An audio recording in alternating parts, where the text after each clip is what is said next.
Yang pertama yaitu pengertian pidato. Jadi, pidato adalah kegiatan menyampaikan gagasan, pikiran, atau informasi kepada khalayak ramai secara lisan. Pidato juga diartikan sebagai wacana yang disiapkan untuk diucapkan di depan umum. Pidato ini umumnya dilakukan oleh 1, 2, ataupun 3 orang. Selanjutnya yaitu tujuan dari pidato. Pidato memiliki beberapa tujuan. Salah satunya itu untuk menyampaikan informasi penting atau pengetahuan baru kepada khalayak umum. So, pidato ini memiliki tujuan untuk menyampaikan satu informasi atau satu topik seputar berita yang umumnya hangat dibicarakan pada masa itu. Lalu selanjutnya untuk memberikan nasihat atau arahan kepada khalayak ramai. Yang ketiga ada menanamkan ide, gagasan, ataupun konsep kepada khalayak ramai yang mendengarkan pidato tersebut. Selanjutnya itu untuk menyapa atau menyambut tamu. So, pidato juga kadang digunakan sebagai media untuk menyambut tamu-tamu penting seperti presiden, wakil presiden, dan sebagainya. Lalu ada membuat orang lain senang. Jadi ada beberapa pidato yang tujuannya emang cuma untuk menghibur aja. Selanjutnya ada memberikan pengaruh kepada orang lain. Biasanya isi pidato itu udah dirancang terlebih dahulu agar pembicara dapat menyampaikan maksudnya secara terorganisir dan menarik.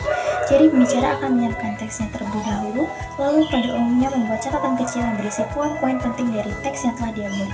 Atau ada juga yang improvisasi gitu, jadi nggak pakai teks. Selanjutnya kita masuk ke ciri-ciri teks pidato. Jadi teks pidato memiliki beberapa ciri-ciri. Yang pertama memiliki tujuan yang jelas. Jadi setiap teks pidato tentunya memiliki tujuannya masing-masing. Entah itu untuk menghibur orang, menyambut tamu, menyampaikan informasi, dan lain sebagainya. Lalu yang kedua menggunakan bahasa yang baku dan resmi. Pada umumnya, teks pidato menggunakan bahasa yang baku, resmi, formal, sesuai dengan kaidah kebahasaan yang berlaku. Yang ketiga berisi wawasan yang menarik. Lalu yang keempat ada membuat orang lain tertarik. Jadi pada umumnya teks pidato itu mengangkat tema-tema atau topik yang sedang hangat dibicarakan pada saat itu. Jadi masyarakat tertarik untuk mendengarkan pidato tersebut. Yang terakhir, isi materi yang disampaikan harus jelas dan mudah dimengerti. Jadi pembicara tidak asal berbicara, tetapi harus jelas dan sesuai dengan maksud yang ingin dia sampaikan kepada khalayak ramai. Baik, saya akan menjelaskan mengenai struktur teks pidato. Yang pertama yaitu pembuka. Bagian pembuka adalah bagian pertama yang disampaikan oleh pembicara dan berfungsi untuk menarik perhatian audiens serta memberikan gambaran mengenai isi pidato. Di dalam pembuka ini terdapat beberapa elemen penting. Yang pertama yaitu perkenalan. Pembicara memperkenalkan diri kepada audiens, terutama jika pidato disampaikan di depan audiens yang belum mengenal pembicara. Perkenalan ini bisa mencakup nama, jabatan, atau alasan mengapa pembicara berbicara tentang topik tersebut. Misalnya, selamat pagi, nama saya Andi, dan sebagainya. Selanjutnya, ungkapan terima kasih. Setelah perkenalan, biasanya pembicara mengucapkan terima kasih kepada audiens atau pihak yang telah memberikan kesempatan untuk berbicara. Contohnya, terima kasih atas kesempatan yang telah diberikan pada saya. Dan penegasan topik pidato. Setelah mengucapkan terima kasih, pembicara harus menjelaskan secara singkat tentang topik atau tema yang akan dibahas dalam pidato. Ini memberikan audiens pemahaman tentang apa yang akan mereka dengarkan. Kemudian basa-basi pembuka. Beberapa pidato dimulai dengan ungkapan basa-basi atau sapaan untuk mencairkan suasana. Ini dapat membantu pembicara membangun koneksi dengan audiens. Kemudian yang kedua yaitu isi. Bagian ini adalah bagian terpenting dari pidato karena merupakan tempat pembicara menjelaskan gagasan atau topik yang akan ditetapkan. Isi pidato harus disusun secara logis dan terstruktur agar audiens dapat mengikuti dengan mudah. Yang ketiga yaitu penutup. Bagian penutup adalah bagian yang mengakhiri pidato dan memberikan kesan terakhir kepada audiens. Biasanya dalam penutup itu ada kesimpulan. Pada bagian ini pembicara merangkum kembali hal-hal yang telah dibahas sebelumnya dalam pidato. Kesimpulan ini membantu audiens mengingat inti dari pidato yang telah disampaikan. Dan bisa juga berisi pesan terima kasih. Kemudian saya akan menjelaskan mengenai jenis-jenis teks pidato. Yang pertama yaitu pidato informatif. Pidato ini bertujuan untuk memberikan informasi atau pengetahuan kepada audiens tentang sesuatu hal. Biasanya pidato ini berusaha untuk mempengaruhi audiens, melainkan hanya menyampaikan fakta atau data yang berguna. Contoh pidato tentang sejarah atau perkembangan teknologi. Yang kedua yaitu pidato persuasif. Pidato ini bertujuan untuk meyakinkan atau membujuk audiens agar mengikuti suatu pendapat, sikap, atau tindakan tertentu. Dalam pidato ini, pembicara berusaha mempengaruhi audiens melalui argumen dan keyakinan pribadi. Contoh seperti pidato kampanye politik.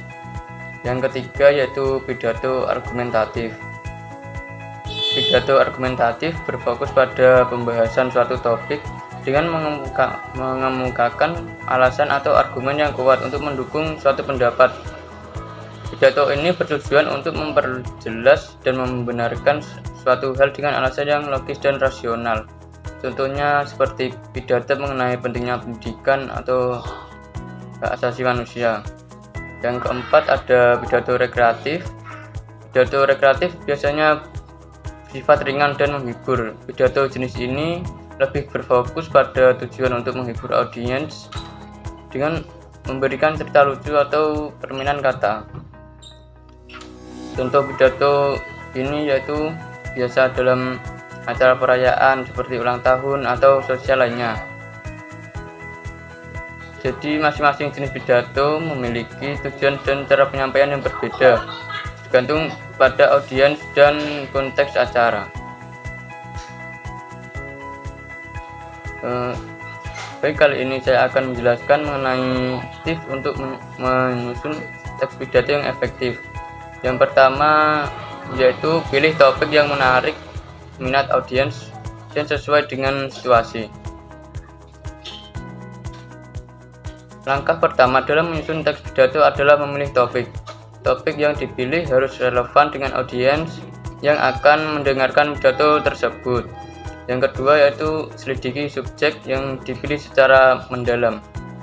Setelah memilih topik, langkah selanjutnya adalah melakukan riset. Menyusun pidato bukan sekedar berbicara berdasarkan opini pribadi, tetapi juga harus didasarkan pada fakta dan informasi yang akurat. Kemudian tips yang ketiga yaitu ciptakan struktur pidato yang koheren dan mudah dipahami. Pidato yang baik memiliki struktur yang jelas dan mudah dipahami oleh audiens. Struktur pidato umumnya berisi dari 3 bagian utama, yaitu pembuka, isi, dan penutup. Yang keempat yaitu gunakan bahasa yang formal dan konvensional. Pidato biasanya dilakukan dalam situasi yang lebih formal, jadi penting untuk menggunakan bahasa yang sesuai dan bahasa yang baik. Kemudian yang kelima yaitu manfaatkan frasa yang dibuat dengan baik. Frasa atau ungkapan yang dibuat dengan baik dapat memperkuat pesan yang ingin disampaikan dalam pidato. Kemudian yang keenam, memanfaatkan kata-kata yang menarik. Pemilihan kata yang tepat dapat membuat pidato lebih hidup dan mempengaruhi audiens secara emosional. Yang ketujuh, sebelum memberikan pidato, Anda latihlah. Jadi latihlah adalah kunci untuk menyampaikan pidato dengan percaya diri dan lancar. Sebelum benar-benar memberikan pidato di depan audiens, latihlah pidato Anda beberapa kali agar dapat menyampaikan materi pidato dengan baik. Kesimpulannya, jadi menyusun pidato yang baik membutuhkan perencanaan dan pelatihan terhadap detail materi, mulai dari memilih topik yang relevan, melakukan riset mendalam, hingga memilih kata-kata yang tepat, merupakan bagian penting dalam menyusun pidato yang efektif. Manfaat mendengarkan pidato. Yang pertama yaitu meningkatkan pemahaman isi pidato. Dengan kita mendengarkan atau menyimak pidato dengan baik, kita dapat memahami isi dari pidato tersebut. Yang kedua yaitu tingkatkan kemampuan berbicara di depan umum. Dengan kita sering-sering melihat orang yang berpidato, kita dapat melatih diri kita dengan mencontoh sang pembicara. Yang ketiga yaitu memperkuat kemampuan berpikir analitis dan kritis. Dengan kita memahami isi pidato, kita dapat menganalisisnya kemudian mengkritisnya. Yang keempat yaitu menjadi lebih mahir dalam menyusun frasa yang ditulis dengan baik. Dengan kita sering-sering mendengar pidato, kita dapat mengetahui mana kata atau kalimat yang baik dalam berpidato. Kemudian kita bisa membuat naskah pidato tersendiri. Yang kelima yaitu tingkatkan kapasitas Anda untuk meyakinkan orang. Dengan kita sering mendengarkan pidato, kita bisa meningkatkan pengetahuan kita tentang bagaimana cara meyakinkan orang dengan sebuah kalimat. Yang terakhir yaitu memperluas pemahaman Anda tentang berbagai mata pelajaran. Contohnya seperti kita mendengarkan pidato bertemakan kebangsaan, pidato tersebut berguna pada mata pelajaran pendidikan kewarganegaraan. Atau kita dapat mendengarkan ceramah seperti khotbah pada hari Jumat yang materinya pun bakalan berguna untuk mata pelajaran pendidikan agama Islam. Hubungan keterampilan menyimak dengan pidato. Yang pertama yaitu pemahaman. Menyimak membantu memahami isi pidato, tujuan dan pesan dari sang pembicara. Ketika kita menyimak dengan baik, kita dapat mengetahui isi, tujuan dan pesan. Jika kita tidak menyimak dengan baik, kita tidak akan bisa memahami isi dari pidato tersebut. Yang kedua yaitu konsentrasi. Menyimak membutuhkan konsentrasi penuh untuk mengikuti struktur pidato. Yang ketiga, analisis. Menyimak memungkinkan analisis argumen, bukti, dan konteks yang disajikan. Dengan kita menyimak dengan baik, kita dapat menganalisis isi pidato tersebut, kemudian memberikan argumen serta bukti yang sesuai dengan apa yang kita argumenkan. Yang terakhir adalah evaluasi. Menyimak memungkinkan evaluasi keabsahan informasi dan keefektifan penyampaian. Dengan kita menyimak dengan baik, kita bisa mengetahui apakah isi pidato tersebut benar adanya. Tips untuk menyimak pidato dengan efektif. Yang pertama, ada persiapan sebelum menyimak, yaitu cari topik terlebih dahulu. Sebelum mendengarkan pidato, cari topik pembicaraan. Hal ini akan membantu Anda memahami konteks dan fokus dari pidato tersebut. Kemudian tentukan tujuan. Apa tujuan kalian mendengarkan pidato tersebut? Seperti ingin mengetahui informasi spesifik, memahami sudut pandang pembicara, atau mencari inspirasi. Dengan menentukan tujuan, ini akan membantu kalian membantu kalian fokus saat menyimak. Berikutnya yaitu saat menyimak pidato. Yang pertama, fokus pada pembicara. Berikan perhatian penuh pada pembicara, baik kata-katanya maupun bahasa tubuhnya. Perhatikan intonasi, ekspresi, dan gestur yang mungkin mendukung pesan yang disampaikan. Kemudian catat poin-poin penting yang disampaikan sang pembicara. Ini akan membantu kalian mengingat informasi dan meringkas isi pidato. Berikutnya ada setelah menyimak pidato. Yang pertama, refleksikan isi pidato. Setelah mendengarkan, luangkan waktu untuk merenungkan isi pidato. Apa yang kalian pelajari dari pidato tersebut? Bagaimana pidato tersebut mempengaruhi pikiran atau sudut pandang kalian? Kemudian, diskusikan dengan orang lain. Dengan berdiskusi dengan orang lain tentang pidato tersebut dapat membantu kalian memahami berbagai perspektif dan memperkaya pemahaman kalian. Yang terakhir ada tips tambahan. Yang pertama, hindari gangguan seperti mematikan ponsel dan hindari gangguan lainnya yang dapat mengalihkan perhatian serta fokus kalian. Yang kedua yaitu bersikap terbuka. Bersikap terbuka di sini maksudnya yaitu bersikap terbuka terhadap ide-ide dan sudut pandang yang berbeda dari kalian atau orang-orang di sekitar kalian. Yang terakhir yaitu berlatihlah. Semakin sering kalian menyimak pidato, semakin baik kemampuan kalian untuk memahami apa yang disampaikan dalam pidato tersebut. Setelah mengetahui tujuan dan tips menyimak dengan baik dan efektif, simaklah pidato berikut dengan baik. Assalamualaikum warahmatullahi wabarakatuh. Shalom. Salam sejahtera untuk kita semua. Om Swastiastu, Namo Buddhaya, salam kebajikan. Tabes selamat lingunalatai, sembah sujud karena malempang, adil katalino, bacuramin kasaruga, basengat kajubata, arus. Bapak Ibu Dewan Juri yang saya hormati, serta hadirin sekalian. Perkenalkan, nama saya Jessica Ardila, peserta dari SMP Negeri 1 Kurun. Sebelum saya menyampaikan isi pidato tentang pencegahan dan pemberantasan narkoba untuk generasi muda, izinkanlah saya mengajak Bapak, Ibu, serta hadirin semua untuk mensyukuri nikmat Tuhan. Hanya berkat nikmat Tuhanlah kita dapat bertemu hari ini. Semoga kita senantiasa dalam lindungan Tuhan Yang Maha Esa. Bapak, Ibu, serta hadirin yang saya hormati, sekarang ini narkoba telah menjadi ancaman yang sangat mengerikan bagi generasi muda, yang berarti juga menjadi ancaman bagi keberlangsungan bangsa Indonesia. Seperti yang kita ketahui, narkoba adalah singkatan dari narkotika, psikotropika, dan obat terlarang. Di Indonesia, narkoba adalah hal yang dilarang dan telah diatur di Undang-Undang Nomor 35 Tahun 2009 tentang narkotika. Dalam aturan tersebut, tertulis bahwa semua orang yang tanpa hak atau melawan hukum menanam, memelihara, memiliki, menyimpan dan menguasai narkoba akan dikenakan hukum pidana. Narkoba benar-benar membahayakan nasib bangsa ini di masa depan. Efek kerusakan akibat narkoba tidak hanya mengenai diri sendiri tetapi juga orang di sekitarnya. Penyalahgunaan narkoba memberikan dampak negatif, yaitu banyak uang yang dibutuhkan untuk penyembuhan dan perawatan kesehatan pecandu jika tubuhnya rusak digerogoti zat beracun ini. Kerusakan pada tubuh dapat terjadi pada organ vital seperti jantung, otak, ginjal, hati, paru, dan seluruh bagian tubuh lainnya. Dapat menyebabkan kematian jika overdosis. Kesempatan belajar hilang dan mungkin dapat dikeluarkan dari sekolah atau perguruan tinggi.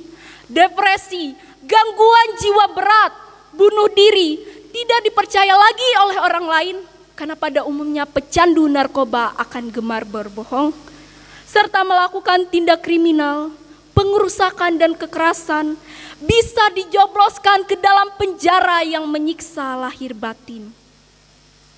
Hadirin yang saya hormati, terlibatnya generasi muda pada penyalahgunaan narkoba bisa disebabkan oleh keingintahuan yang tinggi serta terpengaruh oleh teman bergaul, dimulai dengan mencoba-coba, kemudian menjadi pengonsumsi narkoba. Sebagai anak muda kadang-kadang kita berpikir nakal itu keren, tetapi itu tidak sama sekali. Menurut saya menjadi baik itu keren. Tetapi jangan salah, menjadi baik bukan berarti kita mau serta polos dalam melakukan hal yang tidak baik.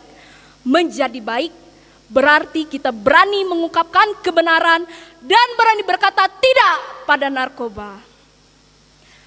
Hadirin yang saya hormati, tanda pemerintah kita, khususnya Kabupaten Gunung Mas dalam mewujudkan Gunung Mas bersih dari narkoba, Rabu 8 Juni 2022, Ibu Wakil Bupati Gunung Mas, Eferensia LP Umbing menyampaikan saat menghadiri press release dan pemusnahan barang bukti jenis sabu di halaman Polres Gunung Mas bahwa Kabupaten Gunung Mas sudah membentuk dan pemberantasan peredaran penyalahgunaan narkoba yang disingkat TP4GN, yang mana sebagai ketuanya Bapak Bupati sebagai anggota Forkopimda.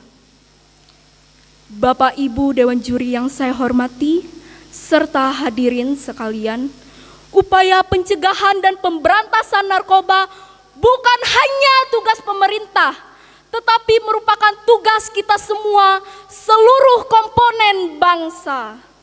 Sebagai generasi muda, upaya yang dapat kita lakukan yaitu dengan cara dari diri sendiri. Artinya masing-masing kita membentengi diri dari kemungkinan menjadi pengonsumsi narkoba. Hal itu dapat kita lakukan dengan pandai-pandai memilih teman bergaul, mengisi waktu luang kita dengan hal-hal yang bermanfaat dan kegiatan positif, seperti ekstrakurikuler dan lain-lain. Hendaklah kita selalu ingat bahwa apapun yang kita lakukan hari ini pada dasarnya adalah tabungan di masa depan kita. Sebaliknya, keburukan yang kita lakukan hari ini termasuk menjadi pengonsumsi narkoba pada dasarnya menghancurkan masa depan kita sendiri. Kemudian, dengan meningkatkan keimanan dan ketakwaan kita kepada Tuhan yang Maha Esa. Karena itu, marilah kita bersama-sama tanamkan moto, hidupku terlalu berharga untuk dirusak oleh narkoba. Hadirin yang saya hormati, lalu bagaimana dengan mereka yang sudah telanjur menjadi pengguna narkoba? Jangan berputus asa, segeralah bertobat, berhenti mengonsumsi narkoba, putuskan segala hal yang memungkinkan kita kembali terhubung dengan narkoba. Karena banyak sekali dampak buruk dari narkoba, alangkah baiknya kita menjauhi narkoba. Kami muda, kami anti narkoba. Sekian dari saya, burung dara cendrawasih, cari dulu di Papua. Cukup sekian dan terima kasih. Semoga bermanfaat bagi kita semua. Salam anti narkotika. Terima kasih. Nah, setelah mendengarkan pidato tersebut, kerjakanlah soal berikut ini. Kemudian jika sudah selesai, silakan kumpulkan dalam link yang akan diberikan oleh guru.